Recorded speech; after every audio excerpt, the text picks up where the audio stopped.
Do we see sometimes us going overboard in our campaign? Are there mistakes that are made? Are there, areas where there's no doubt that somebody could dispute how we are presenting things? That happens in politics.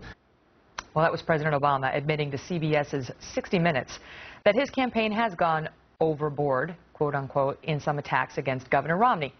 But the president justified those attacks as part of life in politics today. Those particular comments did not make air during the president's recent 60 Minutes interview, but were subsequently released. And now there are reports out that Governor Romney intends to, quote, fact-check the president on some matters at their first debate next week. But is that really how he's approaching this, what many believe is the most important debate and perhaps the most important moment of this campaign, the first debate next week? Joining me now, Chris Direwalt, Fox News digital politics editor and host of Power Play on FoxNews.com Live. Also Marjorie Clifton, who's a former consultant to the Obama campaign and principal of Clifton Consulting, and Tony Sayegh, who's a former press aide to Republican vice presidential nominee Jack Kemp and president of Talk Radio News Service. All right, so this is a huge, huge moment in the campaign next Wednesday in Denver, Colorado. And many people believe it's really, by far, the most important debate, Chris. And so you tell me whether whether Governor Romney has the right strategy here. Well, it's in Politico. We don't know the veracity of it. We don't know whether or not that's actually what they mean to do. But we know this, that if you're explaining you're losing, and what Governor Romney has been doing a lot of is trying to correct the record on President Obama. And in the sound that you just played, in that video, Megyn, the president said, yeah, we know we don't get it right, but we don't care. It's okay. It's cool because it's politics. Mitt Romney's not going to do something at any point that shames the president into being a nicer guy or changing the way that he describes Mitt Romney. Because remember, this has been the most rough, absolutely negative re-election campaign ever run by an incumbent. And if Mitt Romney thinks that he can change that by correcting the record, he's making a mistake. He needs to lay out his policies and say this is what he wants to do, not say this isn't what I am. Marjorie? Well, I would say what's happening is what happens in every election. And what we saw just 2 weeks ago was the reverse. The Obama campaign saying the Romney campaign's coming after us. And what Chris said is exactly right. You don't want to be on the defensive. You want to be on the offensive. What the debate should be about, absolutely, it's a contest of character, but it's also a contest of policy. And I think that staying on policy is a far more productive thing. I don't know that the American people take any of this seriously anymore. It's a constant attack on the other. I think what Obama was saying was not saying, oh, we've done it wrong, but saying this is the nature of politics. I mean, yes, I think both camps have done things that are inappropriate, that don't serve the American people. But politics as usual. Can he change the momentum of this campaign, Tony, when he gets to Wednesday's debate? And, I mean, according to Rasmussen, they're all tied up. But the president seems to have taken the lead in a couple of swing states this week, so Governor Romney's clearly looking at that.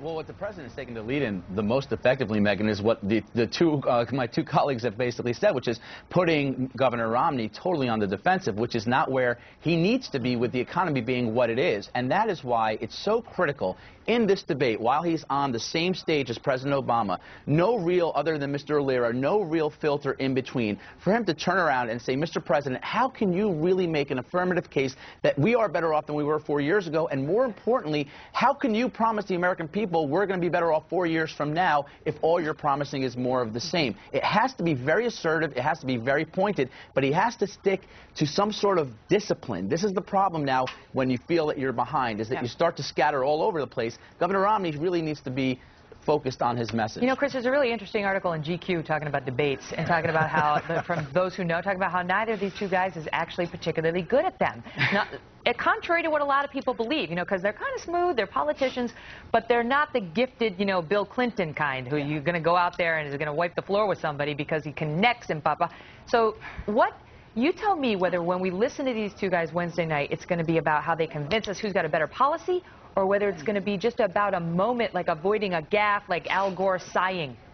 Yes, the deep sighing of the former vice president was very unfortunate. And yes, we have a greater history of negative things happening in debates that change the trajectory of races. So the first thing is don't screw up. That's rule number one. But rule number two, if you're Mitt Romney, when you go into this debate, yes, you need to change the trajectory of this. You can't do it by being a human fact checker, as the Politico article suggests. But what you can do is remember that you're talking to tens of millions of American voters that night, and whatever the question is and whatever Barack Obama says, Mitt Romney has to make sure that he puts a simple, clear statement of his views and his beliefs about the future of the United States on the record. It's his chance to put it on the record so he can't screw around. And I would recommend him not telling too many jokes. As my husband says, character assassination, just put a microphone in his hand and he'll take care of it himself. So he needs to be very careful. It's always dangerous to tell jokes if you're not genuinely funny. That's true. That's true. I don't know if it's the song suit of either of them. And look, this economy is no laughing matter. And I think most people are going to be watching this debate in the real hope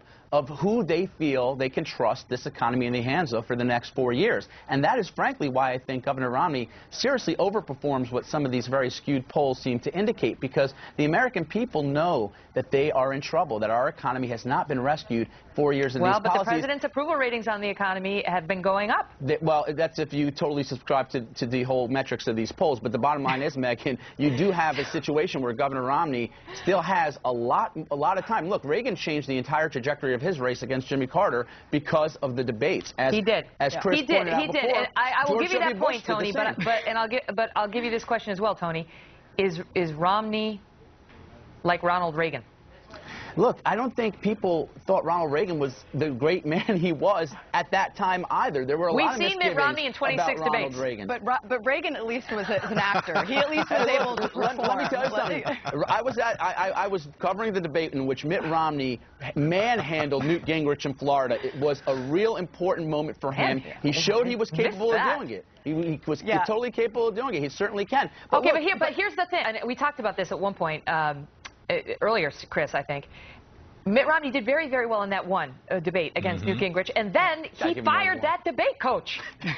Well, look, there's debate coaching, there's all that stuff. This is the way that he has to do when he gets on stage in Denver is this: attack President Obama. Don't worry when the punditry says it was too mean or it was shallow or it was short on specifics or whatever. They always say that. It doesn't matter. They always say that. He's got to launch an attack on President Obama. He's got to weather the storm when the press says, oh, you're doing it wrong. Oh, we don't like what you're doing. That's what they always say, especially about Republicans. So Romney's got to attack, and then use that time in front of those viewers to lay out 3 points, 3 simple points about what he wants to do. Hit hard, keep it simple, and get out of town. Go ahead, Marjorie. Well, I just wanted to point out the attack, because this is what we're defending this week in the press about character assassination. But I absolutely agree we need simple messaging, no singing, no jokes. I mean, it is going to be a different debate for Romney this go-round. He's not debating Rick Perry, so it's going to be a little bit of a tougher contest. Newt Gingrich was no easy sparring partner. That's Newt true. was no lightweight. And Michelle Bachmann was no easy sparring partner. No, it's true. It's true. But it will be neither was very... Santorum. But I do think, even given the polls, like, there's going to be a lot of eyes on this debate, and we have been, as a public, I think, hungry for policy versus these character discussions. We know we've got 2 pretty solid guys, so I want to see some real facts. Yeah. This is what they have to avoid. Remember that? And remember, was it Gore who walked over to Bush? Yeah. He walked over, he got into his face? Invasion of He space. shouldn't have done And that. don't do that No either. touching. No touching. Panel, thank you. We'll be right back. No teleprompter. In 2000,